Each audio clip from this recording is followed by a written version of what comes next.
Ahora sí, bueno, empezamos con esta segunda parte, segunda etapa que es la protección de los datos.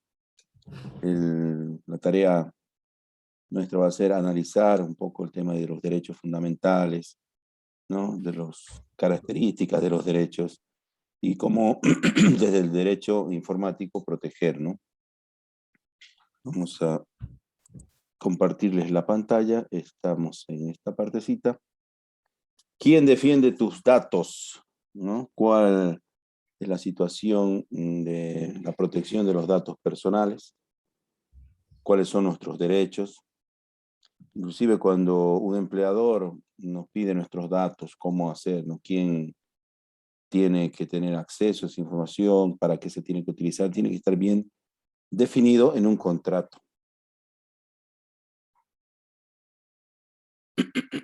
Perdón. Para empezar, vamos a revisar el tema de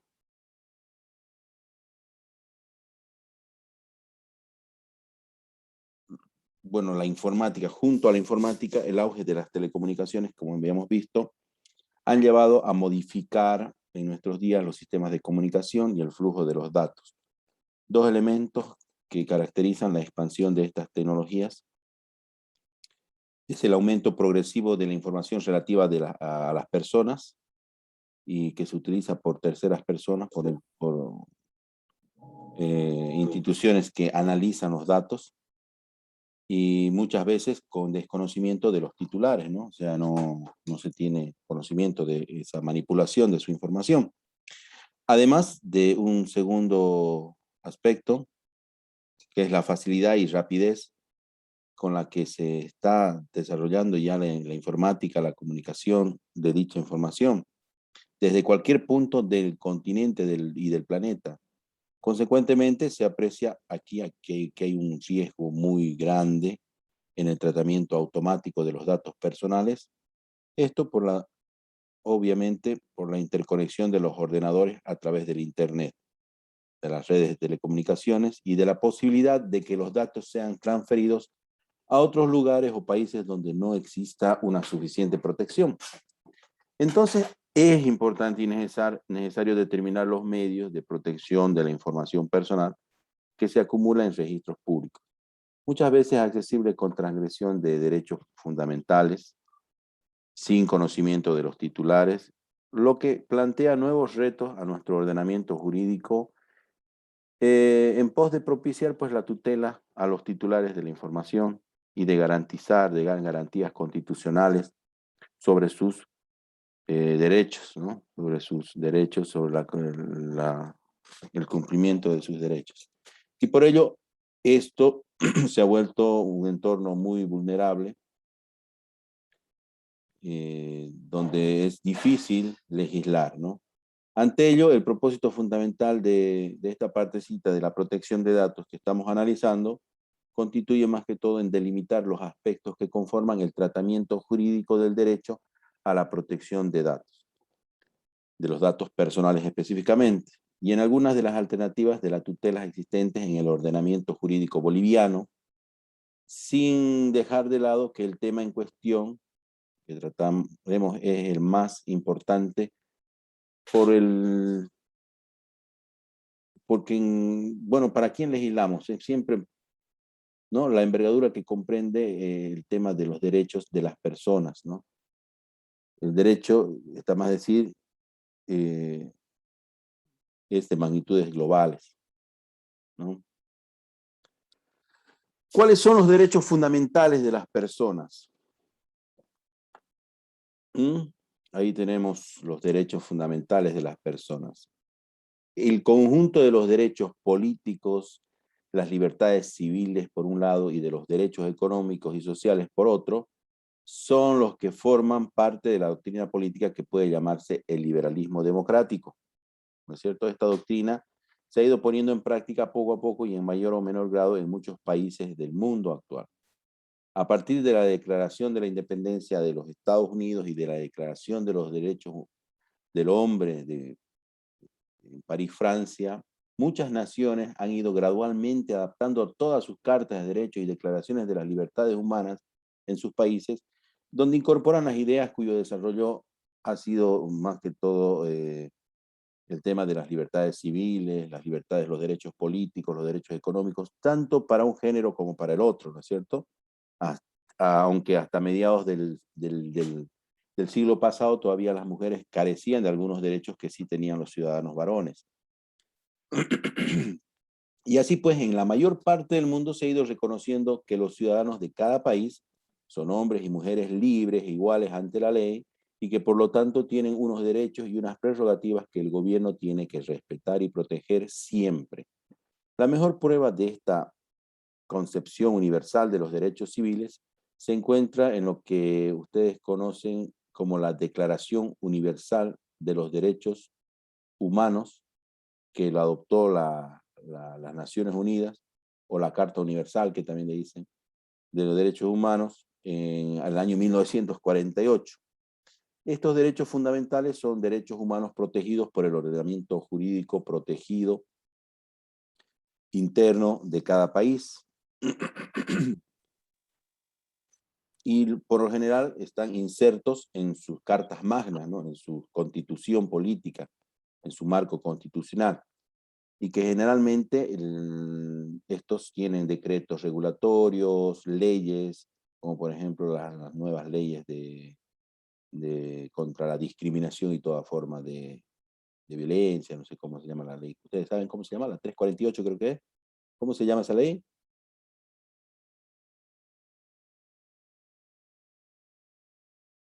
Yo me olvido los nombres de las leyes. La ley 045. 045. 48 para garantizar una vida libre sin violencia de la mujer. Ah, esa es la vida libre de violencia, ¿no? Entonces son leyes que están ahora regulando, pero pues, se desprenden de lo que es el marco constitucional, ¿no? Porque ahí están los derechos fundamentales y obviamente la discriminación va contra los derechos fundamentales de las personas. Bien, hay autores como Zavallos y Castán que refieren a los derechos fundamentales como aquellos derechos de la persona humana considerada tanto en su aspecto individual como comunitario, ¿no es cierto? Por esta razón se reconoce colectivos, ¿no? Y deben ser reconocidos y respetados por todo el poder constitucional, la autoridad jurisdiccional y toda norma jurídica positiva, cediendo, no obstante, en su ejercicio ante las exigencias del bien común. A esto lo entendemos como que las libertades públicas son aquellas partes de los derechos fundamentales que representan ámbitos de actuación individual en los cuales el Estado no puede intervenir, es decir, vienen referidas a los derechos tradicionales de signo individual y tienen como finalidad prioritaria el garantizar las esferas de autonomía subjetiva en cada caso, ¿no? Entonces, son facultades y ámbitos de acción autónoma de los individuos o grupos y que están siempre estas salvaguardadas frente a la intervención estatal. Y en nuestro país se ve eso mucho más, ¿no? Porque tenemos ahí las normas de las naciones indígenas, por ejemplo, ¿no? Entonces, estos derechos de las personas también se extrapolan a los grupos, ¿no? A los grupos, a los colectivos. Yo aquí tengo un mapa conceptual sobre los derechos humanos y su clasificación, ¿no? Se clasifican en derechos de primera generación, de segunda generación, de tercera generación, derechos civiles o individuales, económicos y sociales, derechos de solidaridad, ¿no? Derecho a la convivencia digna, al descanso diario, a trabajar en condiciones dignas. En el tema de los derechos individuales tenemos la intimidad, el honor, la propiedad, la vida, la libertad. Y esto nos lleva a hablar sobre las características de los derechos fundamentales. Los derechos humanos tienen ciertas características fundamentales de las personas que tienen rasgos de caracteres propios que los distinguen claramente de los demás derechos, ¿no ves? Por ejemplo, una característica de los derechos fundamentales es que son innatos, o sea, los nacidos con el mismo ser humano, con el propio ser humano, que existen desde el mismo momento en que comienza la existencia de este. Ahora sí, es cierto, el aborto, dirán algunos, ¿no? Y entonces empezamos con un dilema ahí de cuándo es considerado un feto, una persona humana para darle el derecho a la vida. Y hay muchas implicaciones teológicas, filológicas, biológicas inclusive, ¿no? Y podríamos quedarnos toda la mañana y la tarde más y no llegaríamos a un acuerdo porque hay mucha información que revisar sobre ese aspecto, ¿no? Pero, sin embargo, aquí Guevara, un autor, hace una modificación en lo que son las características de los derechos fundamentales, indica que son innatos y que se refiere a que comienza con la existencia del nacido vivo, además de la condición preeminente que corresponde a todos los seres humanos respecto de los demás de la creación y no de la decisión de autoridad alguna. De hecho, de que durante milenios no se reconocía la condición innata de los derechos y que por el contrario haya sido objeto de desconocimiento y violación. Esto no debe servir, digamos, de fundamento para que se niegue que residen en la naturaleza de todos los hombres estos derechos fundamentales desde su concepción y nacimiento, ¿no? Son vitalicios, o sea, porque duran todo el tiempo de la existencia del ser humano titular de los derechos, de sus derechos. Son necesarios porque son infaltables para que la vida de los seres humanos pueda ejercerse a cabalidad, ¿ya? Son insuprimibles, no se puede suprimir un derecho, aunque por razones superiores vinculadas con la existencia de las propias personas puedan ser, se ve más adelante, materia de ciertas restricciones. Por ejemplo, si una persona se ha portado mal, la tenemos que encarcelar, le estamos privando el derecho a la libre circulación, ¿no es cierto? A su libertad de circulación. Entonces son necesarios, pero son por razones superiores que se le está privando de libertad. Son esenciales, o sea, corresponden a la sustancia espiritual y somática permanente e invariable de los seres humanos. O sea, viene en la esencia del ser humano ese derecho, ¿no? Viene en su esencia escrito.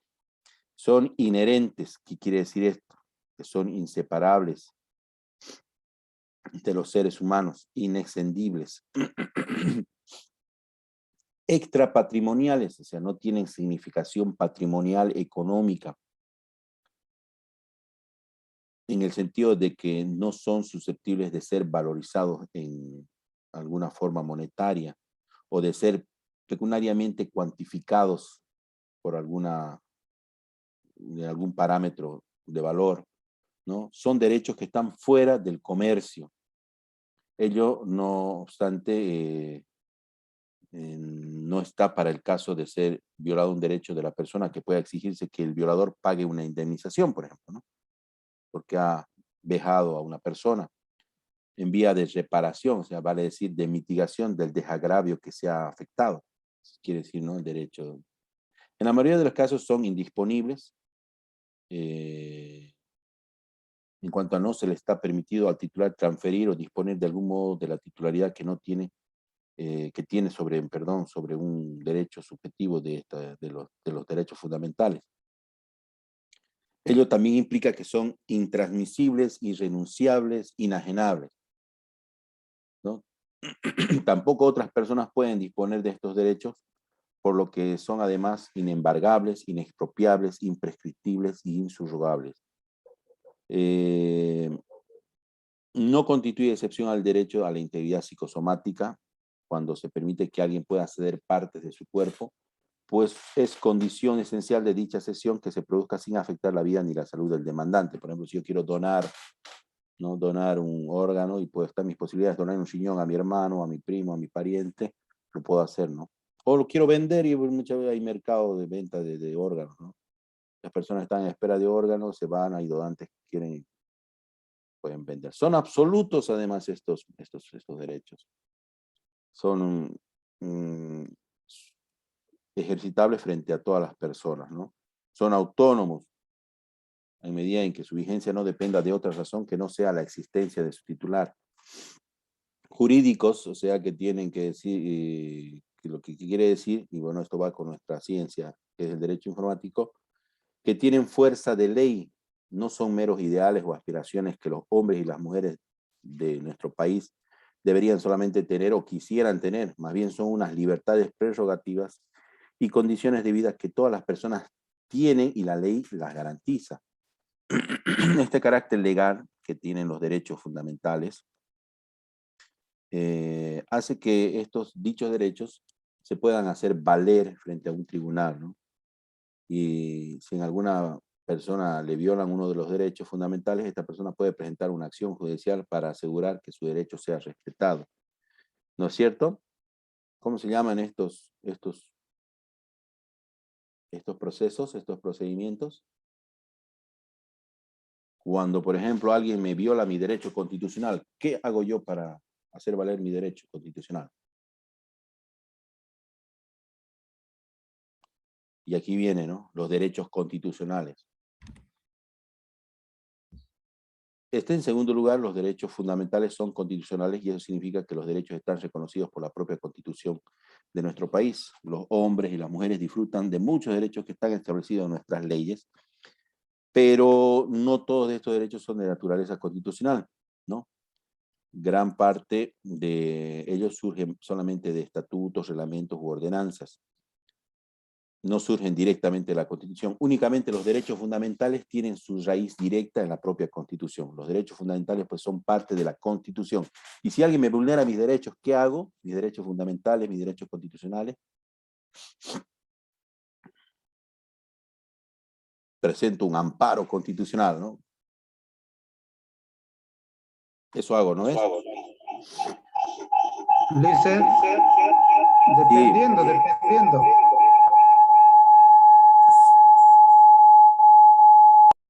Sí. Está un poquito, este debe estar con doble dispositivo, no sé. Bueno, no sé mucho de las normas, pero yo creo que sí, que presentaría un amparo si me violan mis derechos. ¿No? Tengo que agotar. ¿Ah? Listen, Se tiene que buen agotar una día. instancia, se presenta una denuncia o una querella porque están violando y bueno, Exactamente. si en ¿No? caso no va a las instancias que corresponden y si en caso eso no se hace cumplir, la última instancia es el Amparo. Tribunal Constitucional. Exactamente. Que es el que controla que todos los procesos se hagan en base a la Constitución y que no vulneren tus derechos fundamentales. Exactamente, ¿no? Si no me dan mucha bolilla en la policía, la fiscalía, se hacen los güeyes, inclusive dentro de mi propia institución. Primero tengo que agotar la instancia administrativa pertinente, luego leer, ¿no? Claro, obviamente el procedimiento es ese, pero si de último no me pueden, tiene que admitirse más Si usted cree que han vulnerado sus derechos, está en su plena facultad de presentar un amparo constitucional a las autoridades o a la persona que han vulnerado sus derechos y no han seguido un debido proceso y han mellado su dignidad, honor o lo que corresponda. Y bueno, el Tribunal Constitucional tiene la facultad de controlar y hacer valer sus derechos como un ciudadano boliviano. Derecho a tener dos esposas. No se puede, ¿no? No está constitucional, no es un derecho ese. Bueno, Tampoco a ser reelegido, ya está. me voy a ir a Siria, allá en Siria, en Arabia tienen, ¿no? Mentira. Bien, vamos a continuar.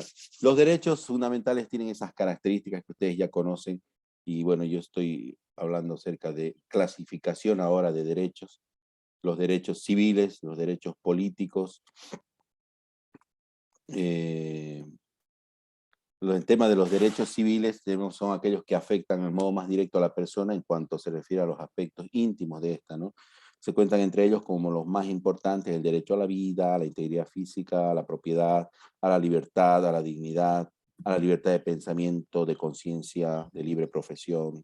Los derechos políticos, los derechos que logran el reconocimiento de los derechos civiles, a las aspiraciones que se dirigen hacia los derechos políticos, ¿no? A las actividades políticas, que son los que garantizan de modo general la intervención del ciudadano en la vida pública. Entre ellos está el derecho al sufragio, a la participación en el gobierno, a exigir que el poder rinda cuentas de su actividad, control de los impuestos, a la libre asociación y reunión, y los derechos sociales que son basados en la conciencia de clase que presentan estas reivindicaciones dirigidas al reconocimiento de los derechos sociales del hombre como miembro de una sociedad. Son derechos en materias como la salud, la educación, la vivienda, etc., ¿no? En el libro, ustedes pueden revisar, también se va a hacer una noción histórica de los derechos fundamentales, pero lo que a mí me interesa es hacer una definición sobre privacidad, definiciones sobre privacidad e intimidad. No sé si alguien conoce sobre qué es privacidad y qué es intimidad.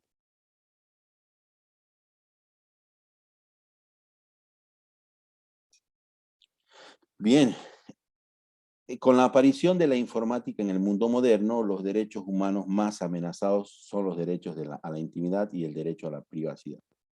De tal suerte que tales derechos se han visto rebasados y han tenido que evolucionar, dando lugar incluso al nacimiento de nuevos derechos como el derecho a la protección de los datos personales y el derecho a la autodeterminación informativa. Son dos líneas del derecho informático que también propugnan la libertad informática, de cuya conceptualización vamos a ver en este momento, pero no es nada sencillo de definir, ¿ya?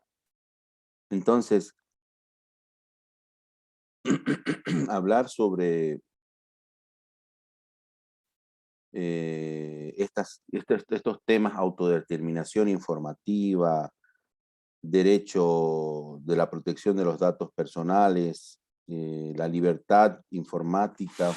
¿Sabes? Yo quiero exponer mi vida en redes sociales, la puedo hacer, no sé, digamos, son autodeterminaciones que podemos tomar, ¿no? Entonces, el propio Tribunal Europeo de Derechos Humanos tampoco tiene la idea clara, ¿no? Y parece que ha señalado ellos que el de la privacidad es un concepto amplio, no susceptible a una definición exhaustiva, o sea, taxativa y puntual. Existen dos conceptos en ocasiones no bien definidos, que es intimidad y privacidad, que sin duda conviene, hay que aclararlo de cara a que se pueda tener un buen estudio y una buena referencia para la protección de los datos personales. Ante esta situación muy confusa que en tribunales como el Tribunal Europeo de Derechos Humanos, imagínense, hay ciertas acepciones de análisis diferencial entre la intimidad y la privacidad, que en efecto hay que comprenderlos y esto nos puede ayudar a mejorar lo que nosotros entendemos del entorno de los derechos de la protección de los datos personales. Nos encontramos en presencia de términos cuya acepción no es unánime en nuestra doctrina, en el tema del derecho. La confusión se debe en parte a la traducción e introducción en el debate del término inglés privacy, ¿ya? El derecho anglosajón, fundamentalmente en los Estados Unidos de Norteamérica, la tutela de los derechos personales se fundamenta en la privacidad, en la privacy en realidad, ¿no? El derecho constitucional no expresamente reconocido en la Constitución americana y cuyo concepto se correspondería con el castellano intimidad, pero entendiendo de esta manera más amplia que el mero poder de exclusión del conocimiento de los demás de la esfera personal. ¿Sí? Privacidad, excluir a los demás del conocimiento de los datos personales. Este concepto se ha ido ampliando hasta introducir una nueva acepción de privacidad, que es la privacidad y la autonomía, privacy o autonomía, ¿no? O información privada, que engloba el derecho a la protección de los datos personales. Información privada, privacidad de autonomía, y privacidad como parte de la intimidad, ¿no? Entonces, la protección a los datos personales, que en derecho anglosajón no es reconocido como un derecho fundamental de la personalidad, sino que se clasifica como una manifestación más del derecho a la intimidad. En este sentido, lo interesante que hay que resaltar es que mientras la intimidad abarcaría el ámbito de lo más próximo a la personalidad individual, de sus manifestaciones espirituales, de sus sentimientos y afectos compartidos, el tema de privacidad abarca lo otro, ¿no? El ámbito más amplio, o sea, a menudo ya el tema físico y material. Entonces, se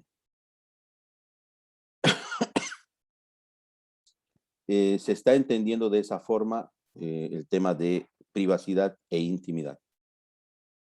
Por otra parte, otros autores, como por ejemplo el juez Cooley, que habla acerca del derecho a ejercer su autonomía sobre cuestiones personales significativas, este señor dice que el derecho a la intimidad, por su parte, es definido como el derecho, como el de que los demás no tengan información no documentada sobre hechos respecto de una persona y que ésta no quiera que sean ampliamente conocidos. La exclusión de la información documentada se refiere a aquella que es accesible al público en general, aunque haya pasado inadvertida, dado que está registrada en publicaciones, ficheros, etc. A los que cualquiera puede acceder. Y otras personas dicen, bueno, el derecho a la intimidad es el derecho personalísimo que protege la reserva espiritual de la vida privada del hombre, asegurando el libre desenvolvimiento de esta en lo personal, en sus expresiones y en sus afectos.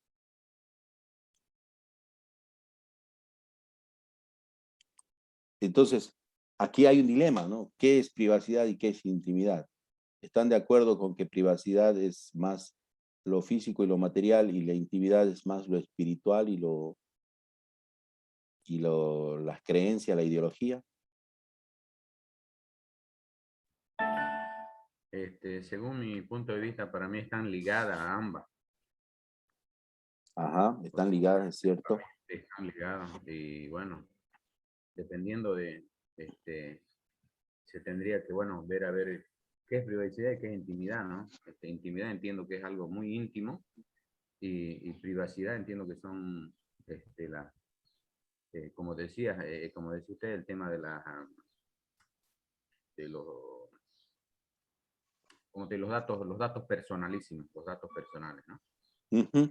Bien, yo estaba justamente leyendo a Gómez, Zavala y al juez Cooley porque son personas que están mencionadas en el libro Introducción al Derecho Informático y ustedes lo pueden revisar también en el capítulo 10, ¿ya? Lo van a revisar porque obviamente tienen que verlo, tienen que revisarlo para poder dar el examen primer parcial a la próxima clase.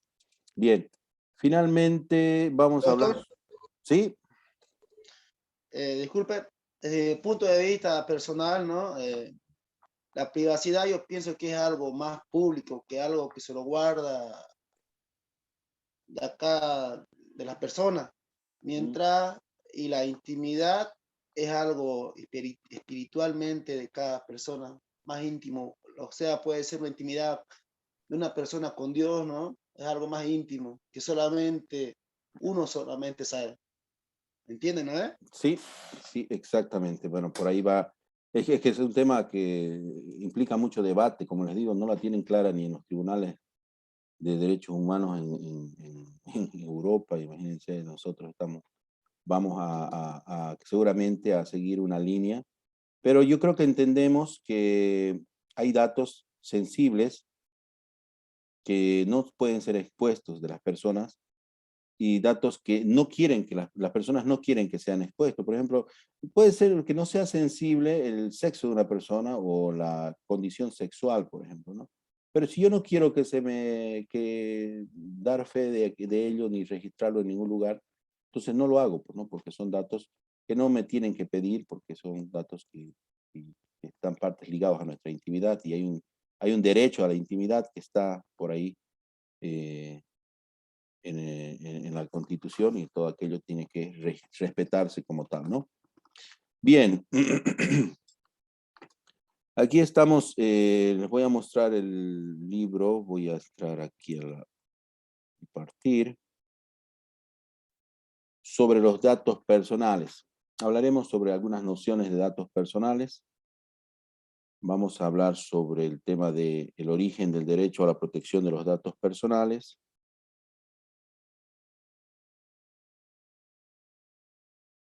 Nociones conceptuales del dato personal, bueno, en realidad, ¿qué es un dato personal? Y la naturaleza jurídica de la protección de los datos personales. El derecho fundamental independiente no instrumental. Estamos hablando de un derecho que no tiene carácter instrumental, ¿no? Aunque es un derecho innato, subjetivo y, bueno, obviamente de exclusión.